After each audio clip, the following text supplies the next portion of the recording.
Baik, kalau sekarang kita sudah masuk ke satu lingkungan, ternyata didapati kondisinya seperti itu, bagaimana? Ya, kalau kita merasakan parah ini sifatnya, maka di situ kita diperkenankan untuk mengulang. Bahkan nanti kalau mengetahui benar-benar ada yang keliru, salah makna dan sebagainya, ada kewajiban untuk mengulang. Ya, kondisi-kondisi demikian. Adapun bagi makmum yang tidak tahu, ya sudah berjalan seperti biasa, makmumnya nggak ngerti gitu. Yang tahunya pokoknya ini yang terbaik, ya. Maka mereka ma'dzur. Ya, ditoleransi itu karena ketidaktahuannya. Rufi' al-qalam, ketidaktahuannya. Tapi bagi Anda yang tahu, setelah Anda mengulang salatnya, Anda punya kewajiban untuk memberitahu bagaimana caranya. Kembali ke Quran surah ke-16 ayat 125. Pelajari karakter orangnya. Ya, kadang-kadang kan ada orang yang sudah merasakan dia benar, sudah lama kan, sehingga kalau sesuatu yang sudah mengakar lama itu kadang tidak mudah untuk diluruskan. Maka caranya bagaimana? Ya, caranya Anda bisa mendatangkan orang lain yang lebih fasih, lebih baik dengan mengusulkan. Bukan mengusulkan untuk mengganti, ya, mengusulkannya bagaimana? Misalnya tentang kita belajar, ya, diusulkan oleh Anda bagaimana kalau kita belajar jangan hanya imamnya yang pandai bacaan, ya, dengan cara yang baik. Kami juga ingin pandai-pandai bacaan supaya bisa jadi imam di rumah dan sebagainya. Anda ngusulkan, boleh nggak kalau kita ngaji dengan ustadz-ustadz kita mengundang untuk mengajari kami kalau imam tidak sempat punya waktu semuanya. Jadi imam juga merasa terangkat, terhormat, kita datangkan yang lain pada saat yang bersamaan ketika datang orang yang mengajar, imamnya ada, atau diperkenankan kemudian membaca sholat, dia bisa mengerti, itulah memahamkan dengan hikmah. Ya, tidak, dan kita ingat ya, memberitahu orang yang belum tahu itu, ya, bukan dengan cara yang kontraproduktif. Ya, apa dengan misalnya menghukumi, atau mencaci, atau misalnya berprasangka negatif, itu jauhi semua itu. Ya, orang belum tahu itu diberitahu. Dan cara memberitahu itu ada seninya, ada jalannya juga. Ya, jadi tidak harus kemudian kita langsung simpulkan, kita hukumi. Kita datang dengan hikmah, dengan ainur rahmah. Ya, maka datangkan dulu orang lain untuk mengajarkan baik-baik. Kemudian di situ minta izin kepada imam tadi. Ya, apresiasi dulu, doakan, minta kepada Allah mudah-mudahan Bapak berkah, semoga disehatkan baik. Saya juga ingin seperti Bapak, bisa meneruskan jadi imam dan sebagainya. Boleh enggak? Ya, saya misalnya belajar di sini dengan jamaah. Kalau Bapak enggak sempat, ada ustadz-ustadz lain yang mungkin Bapak referensikan. Ngajar dia. Nanti dari situ menyimak, diberi kesempatan untuk ngimamin pelan-pelan untuk melembutkan hatinya. Ya, di kesempatan-kesempatan demikian insya Allah Allah akan berikan jalan kebaikan-kebaikan. Wallahu taala alam. Apakah sah salat waktu jika imam tak tepat makharijul hurufnya dalam rukun bacaan Al-Fatihah? La salata liman lam yaqra bi Fatihatil Kitab. Tidak sah salat orang kalau Fatihahnya tak betul, makharijul hurufnya betul.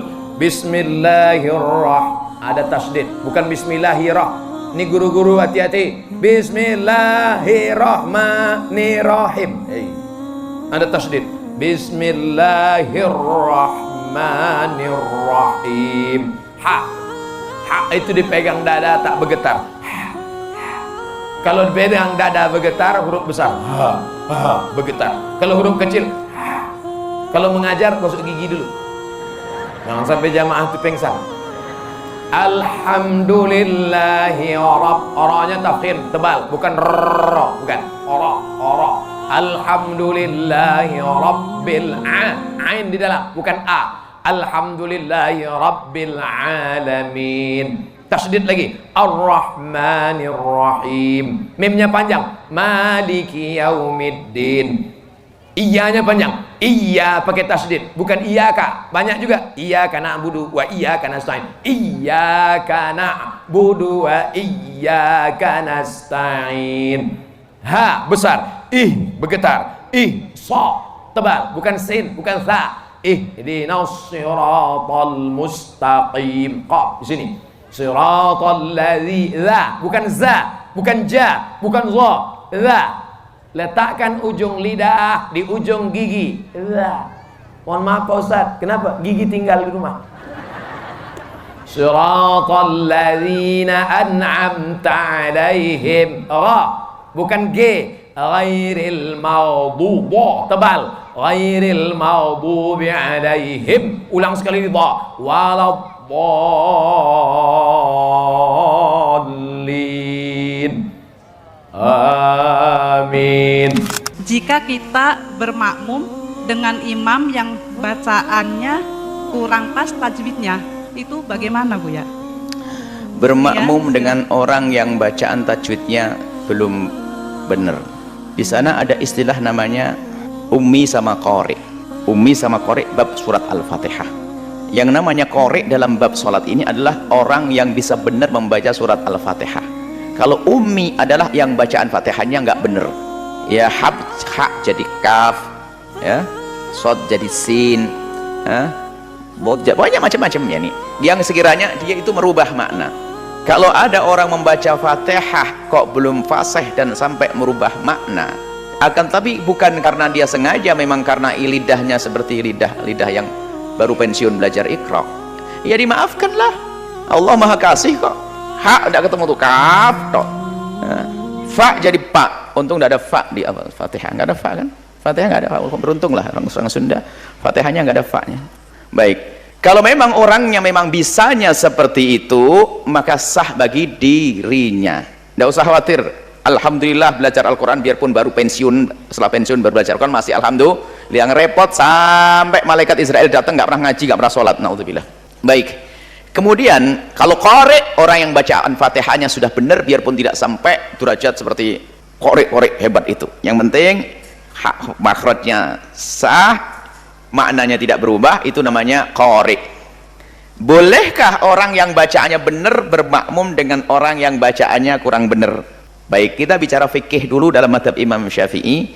Kalau anda bacaan Fatihah saja yang dibahas, Fatihah anda benar, maka anda menurut pendapat yang pertama yang dikukuhkan dalam mazhab Imam Syafi'i, anda tidak sah bermakmum dengan orang yang bacaan Fatihahnya belepotan, yang hak jadi kaf tadi. Ada lahan di situ dan dia adalah termasuk ummi, tidak sah menurut pendapat yang pertama. Termasuk bacaan Fatihahnya adalah nggak sempurna menurut mazhab Syafi'i. Mazhab Syafi'i itu Bismillahirrahmanirrahim termasuk bagian daripada Fatihah. Tak taunya imam anda nggak pakai Bismillah, maka pada dasarnya anda tidak sah bermakmum dengan dia. Karena apa? Selagi tidak pakai Bismillah, Fatihahnya tidak sah. Selagi tidak sah, tidak boleh jadi imam bagi anda. Ini pendapat yang pertama yang dikukuhkan. Baik, tapi imam saya di kampung saya nggak mau diganti, Bu ya. Sudah bacaannya nggak benar, nggak mau diganti. Bagaimana ini? Dia yang bangun masjid, pengen jadi kiai dia. Baiklah, sekarang ada yang kedua. Kalau pertama tadi al-ibrah bi'tiqadil ma'mum, pendapat yang dikukuhkan ibrah bi'tiqadil ma'mum. Yang ngerti istilah fikih mungkin akan paham, yang tidak, yang penting hasilnya paham nanti. Jadi menurut pendapat yang dikukuhkan itu, kalau menurut makmum itu sah, maka boleh anda ikut dia. Kalau menurut anda tidak sah, maka tidak boleh anda ikut dia. Yang tidak baca bismillah menurut anda yang Syafi'i tidak sah, maka anda tidak boleh ikut dia. Ini pendapat yang pertama dikukuhkan.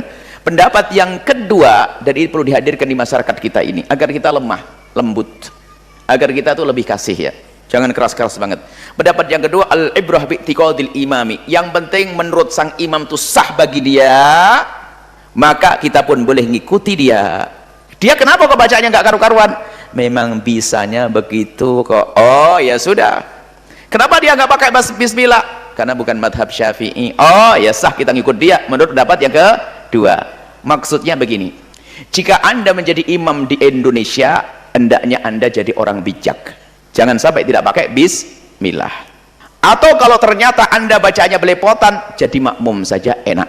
Anda bijak kalau mau jadi imam. Satu, jika ternyata anda jadi makmum, jadilah makmum yang bijak. Bagaimana makmum yang bijak? Kalau ternyata imamnya belepotan, ya sudahlah ikut pendapat yang kedua. Jangan langsung lari membuat fitnah di masjid nanti. Enggak mau saya, kenapa? Bacaannya nggak benar. Apa yang terjadi di masjid tersebut? Anda punya pendapat yang kedua, jadi anda tidak jadi fitnah. Jelas? Makanya selagi anda bisa membaca bismillah di masyarakat Indonesia, ya kepakai bismillah. Jangan gara-gara anda umroh langsung bismillahnya ketinggalan di Mekah. Bukan, itu madhab lain. Jangan, tetap dibawa bismillahnya.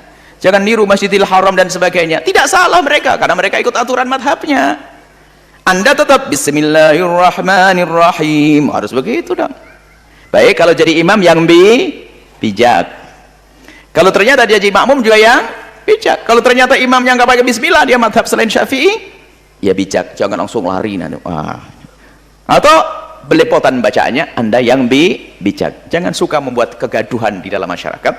Ya, baik imam. Kalau anda memang imamnya nggak mau bismillah, ya jangan jadi imam, biar yang lain saja jadi imam. Sungguh saya punya guru sangat bijak. Profesor Dr. Ali Tohar Royan. Beliau tidak pernah mau jadi imam di antara kami. Kenapa? Karena madhabnya Maliki. Waktu ditanya, kenapa ya Syekh mau jadi imam? Aku takut berbeda denganmu. Enggak maksain jadi imam karena madhabnya Maliki. Seorang alim besar di Mesir sana waktu ngajar di Yaman. Beliau tidak pernah jadi imam waktu belajar, waktu sholat dengan kami. Kenapa? Takut aku berbeda. Sholat dah kamu jadi imam, sah kok saya ngikut. Ini orang kemarin sore maksain jadi imam, berbeda dengan masyarakat, bikin orang gelisah. Ini enggak bijak sekali ya. Semoga Allah menjadikan kita orang-orang bijak. Wallahu a'lam bissawab. Apakah sah jika sholat di belakang orang-orang ini? Yang pertama fasik yang terang-terangan, yang kedua ahlul bid'ah, yang ketiga tidak fasih baca Al-Fatihah. Hukumnya orang yang sholat, ya, orang yang sholat selama dia masih muslim maka sholatnya apa? Sah. Selama dia masih muslim, betapapun model orang tersebut, apakah dia pelaku maksiat, apakah dia ahlul bid'ah, selama dia orang muslim, bid'ahnya bukan bid'ah kekufuran, bukan bid'ah kesyirikan, maka sah sholat di belakang dia. Meskipun dia tahu bahwasanya imam adalah seorang kedudukan yang terhormat, tidak sembarang orang yang boleh jadi imam. Makanya Nabi SAW berkata, ya ummukum aqra'ukum li kitabillah. Yang mengimami kalian adalah orang yang paling qari, yang paling pintar tentang Al-Quranul Karim. Maka sebenarnya mengatakan dalam masalah imam tidak ada masalah tawadhu ya. Kalau ada orang yang lebih ahli, maka kita suruh yang jadi imam. Ya. Jangan sampai ada orang tidak pantas jadi imam nekat jadi imam ya. Nekat jadi imam, ini tidak boleh karena memang sebagian orang ingin jadi imam ya. Kita katakan tidak, imam itu kedudukan yang terhormat dan Nabi mengatakan ya ummukum aqra'ukum li kitabillah. Yang jadi imam harus yang paling paham tentang Al-Qur'anul Karim ya. Ya, adapun orang yang tidak pantas jadi imam, Al-Fatihahnya ngawur, maka ini sebenarnya tidak layak jadi imam sebenarnya. Tapi kenyataannya para hadirin dan hadirat, banyak di tanah air kita orang-orang yang memang belum fasih baca Al-Qur'an. Dia yang paling fasih di antara orang-orang yang lain. Ya sudah dia jadi imam, mudah-mudahan Allah maafkan ya. Karena kalau kita mau ngecek, ya banyak imam-imam yang memang Al-Fatihahnya juga belum apa? Belum fasih ya. Tetapi kenyataan itu yang terbaik yang ada. Itu yang terbaik yang ada ya. Sering saya sholat di belakang orang ya, kalau kita sudah biasa di Arab Saudi dengar imam bacanya ngaco ya kita gelisah di belakang ya. Gelisah di belakang, apalagi dia salah huruf ya. Seperti saya cerita ada orang baca wa ammas sa'ila fala tanhar, dibaca pakai ha kecil, wa ammas sa'ila harusnya wa ammas sa'ila fala tanhar, adapun orang yang minta-minta jangan kau bentak, tapi dia pakai saking fasihnya dia baca pakai ha. Wa ammas sa'ila fala tanhar, adapun orang yang minta-minta jangan kau sembelih ya. Artinya jangan kau sembelih, pukul aja enggak apa-apa. Tapi jangan, penting jangan disembelih ya. Ya kita di belakang dengar ini kan mau ketawa ya, tapi ya gimana ya. Itu dalam harusnya sholatnya batal kalau sengaja, tapi dia enggak sengaja, dia enggak tahu mau diapain ya. Maka saya katakan Allah memberi uzur ya, kebanyakan orang tidak begitu fasih, dia tidak dapat guru, ya mudah-mudahan itu yang bisa dia lakukan, maka mudah-mudahan tidak mengapa. Kalau Anda ragu imamnya baca Al-Fatihah kurang fasih, Anda baca sendiri. Anda baca sendiri. Demikian juga orang fasik yang terang-terangan tidak pantas jadi imam, dia fasik, bermaksiat terang-terangan. Tapi kalau dia jadi imam sah. Selama dia seorang muslim maka salatnya apa? Sah.